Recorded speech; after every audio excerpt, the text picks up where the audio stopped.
Hey guys, so this video is going to start the series for week 6 virtual learning. These notes I put on Canvas for you. You should have already printed them off or copied them because you're going to need them for this video. So if you haven't done that, go back and do it real quick. But these do go on page 4.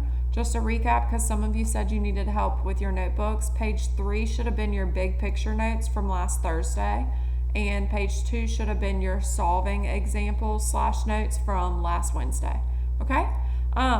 So like I said, you should have already printed or copied these. So I'm going to go ahead and get started with the examples. Hopefully we all remembered from middle school the different types of triangles. So what they don't always necessarily teach you in middle school is that when you classify a triangle, you're supposed to name it by its sides and its angles. So just like at school, when we want to be really specific with you guys, we call you by your first and last name, okay? So to name each of these 4 triangles, I'm going to pay close attention to not only their side lengths, but also their angle measures. So in example 1, this is 53 degrees, this is 74 degrees, okay? You actually need to know the next thing we're doing in this example, and I didn't even think about it, but hopefully you also remember from middle school that a triangle should be 180 degrees. I'm going to show you guys why in a second. So this would be 127, which means this one would also be 53.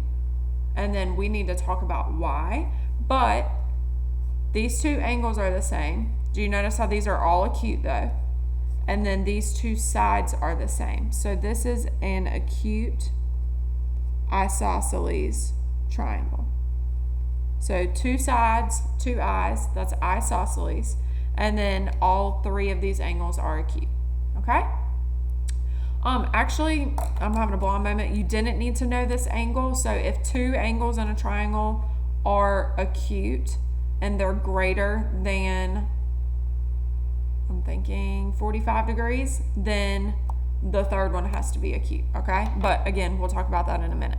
So example 2 has a right angle, so we know that that is a right triangle based on the angles. And then all 3 sides are different. So that means this is a right scalene triangle. Okay?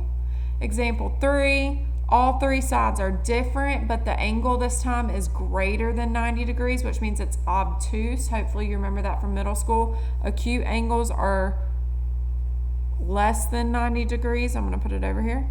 And obtuse angles are greater than 90 degrees. So this is an obtuse scalene. And then example 4, do you see the arcs in each angle each only have 1 arc? That means they're all equal. And then each side has the same number of tick marks, which means each side is also equal. So this is called an equiangular equilateral triangle. All right? I feel like you guys should be fine with classifying. What I want to get into are the things that I was talking about in this picture right here, okay? So if you're not good with this, hop on Zoom with me. I'm going to go ahead and get started on the next part of the notes for today. So the next thing we're going to talk about that I'm going to be filling out with you guys is the triangle sum theorem, okay? This is a theorem, so it is proven to be true, and I'm actually going to show you the proof, okay? But the triangle sum theorem says that the interior angles, which means the inside angles, right? The interior angles of a triangle add up to equal 180 degrees. And this is one of the reasons why I love geometry. Geometry is very easy to prove. All of these theorems come from a shape, so it's very easy to visualize and see why things work, okay? So I want to show you why a triangle will always be 180 degrees, the angles will on the inside. So we're going to start with a line segment, okay? Then I'm going to pick 2 points on that line segment to fold in. So watch, I'm going to fold in from here and here, okay? But before I do that, because I'm jumping all over the place today. Y'all got to stay with my ADHD. This line segment, we know that if it's a straight line, it equals 180 degrees, right? Okay, so watch this. I'm going to fold this purple line in along the pink. So I'm going to take that same measure and fold it in right there. See how I made it the same length? And I'm going to take this length and fold it in right here. And now that 180 degrees, I'm trying to think of how to best do this. This is 180 degrees. I've folded it in to connect, but it's still 180 degrees, okay? So a triangle sum should equal 180 degrees. All right, so that's where it comes from. It comes from a line segment. So some of you are like, whatever, Miss Poole, I don't care. Show me what I'm doing. So let's go ahead and do examples. This will be example 5. So for each of these, all you're going to be doing is finding the missing angle measures, okay? So for example 5, let's say I give you this triangle. And I tell you the top angle is 47, the bottom is 54, and this one on the left is what I want you to find. All right? What do we know about a triangle? All 3 angles should add up to 180. That's what I was talking about up here, right? Now, I also told you in isosceles triangle, the base angles have to be the same because the sides are the same. Not too important right now because you can find this third angle, okay? So, we know all 3 should add up to 180. So, I'm going to do 180 minus, and I'm going to go ahead and put these two together in my head if that's fine with y'all. So, that would be 101.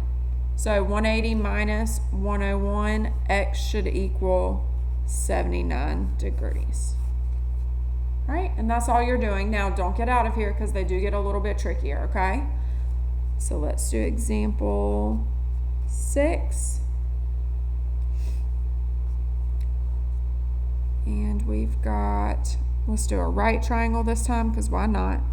I'm going to mix it up and make them look funky so y'all are ready for your homework.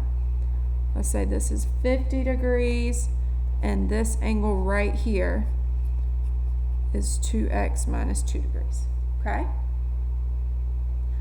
All right, so we need to find this missing angle, but instead of just x, I gave you an expression to stand in its place, okay? So an entire expression. So still same thing. What do we know about a triangle? The interior angle should add up to equal 180. So I'm going to add all 3 of these angles to equal 180, and I can solve, okay? So I've got 50 plus 90 plus 2x minus 2 should equal 180, because remember that box means it's a right triangle, so it's 90-degree angle right there. So 50 plus 90 is 140. 140 take away 2, because all of these are on the same side, is 138. So 2x plus 138 equals 180. Subtract the 138 over, so that would be 2x equals 42. And then divide by 2 on both sides. So x should equal 21, okay? Now, we're going to check ourselves and substitute that back in. So x should be 21. Let's plug it in and make sure we did it right. So this bottom angle should be 2 times 21 minus 2, which will be 42 minus 2, which equals 40. And let's check it. If I do 40 plus 50, I get 90. And 90 plus 90 does equal 180. Now, some of you are probably like, wait, Miss Poole, there's a shortcut you could have done, okay? You know this angle's 90. You know this angle is 50. Add those together, you get 140, right? Well, then that means this one would have to equal 40. So another way you could have set this one up, and this is usually the way I do it, but I wanted y'all to see this way first. Another way you could have set this one up is just doing 2x minus 2 equals 40, and that would have been a lot easier to go ahead and solve for x, okay? All right, let's do one more, and then y'all are done for today. So example 7, let's do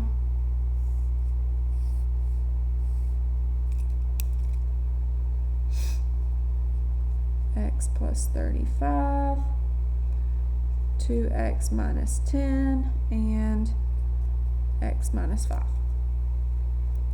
right. Ooh, y'all can't see that. Hello. There we go. Okay, so we need to find each angle in the triangle, but before we can do that, we need to find out what x is, right? So all angles in a triangle should add up to 180, okay? So I'm gonna do x plus 35 plus x minus 5 plus 2x minus 10, and that should all equal 180. So again, every term on the left can be put together before we start moving things to the right side of the equation. So x plus 2x gives me 4x, one here, and then 2 more. And then 35 minus 5 is 30. And then 30 minus 10 is 20. And it is positive. So now I cover up my x term. I'm going to subtract 20 over to the other side. So that's going to give me 4x equals 160. And then I'm going to divide both sides by 4. And x should equal 40. Now, again, you need to check yourself and make sure that that actually worked, okay? So to check, we're going to substitute 40 in for each angle that we were missing and make sure that when I add those 3 degrees up that I do get 180. So for this first one, 40 plus 35 equals 75. For this second one right here, 40 minus 5 does equal 35, okay? And then up here, 2 times 40 minus 10. 2 times 40 is 80. 80 minus 10 is 70. So if I add up 75 degrees, 70 degrees, and 35 degrees, 75 and 35 make 110, and 110 and 70 does make 180, okay? So you're just solving to find missing angles. Now on your homework, once you do that, it's also going to ask you to classify the triangle, okay? So for this one, it's an acute triangle because every angle is less than 90. So this would be acute. And then I have not marked that any of the sides are equal. So you have to assume that they are not. So this is acute scalene, okay? This one up here is a right scalene because you got that this bottom angle was 40. If they don't match, then it's not isosceles, all right? So this would be right scalene, and this is another acute scalene, okay? So you should be good on your homework. If you need me, Zoom me or text me.